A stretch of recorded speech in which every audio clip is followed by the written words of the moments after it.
Kabupaten Pali kembali melaksanakan pemilihan Bujang Gadis Kabupaten Pali 2018. Sekretaris Daerah Kabupaten Pali Zahrun Nazil menjelaskan, pemerintah Kabupaten Pali memiliki kewajiban melalui pemuda dan pemudi, memperkenalkan dan menggali, memelihara serta melestarikan nilai kearifan lokal kepada generasi muda. Salah satunya melalui pemilihan Bujang dan Gadis Kabupaten Pali.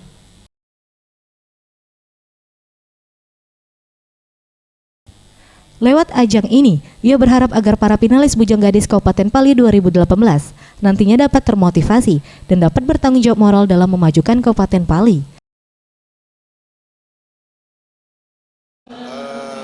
Ini untuk memotivasi pemuda, generasi muda di Kabupaten Pali ini untuk ikut terlibat di bidang seni budaya dan pariwisata.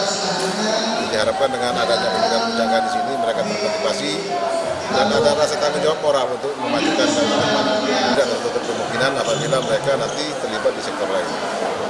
Untuk sementara Bujang Gadis ini masih kita fokuskan ke bidang budaya dan pariwisata.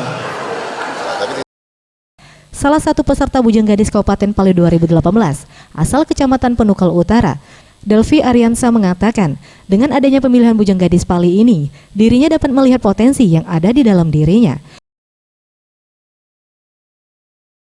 Motivasi saya untuk ikut pemilihan Bujang Gadis Pali ini adalah menggali potensi yang ada dalam diri saya dan saya akan mengaplikasikannya di pemilihan Bujang Gadis ini.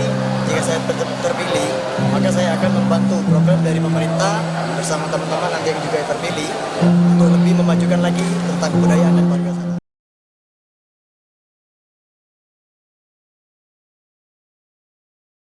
Boris Simbolon, Sriwijaya TV.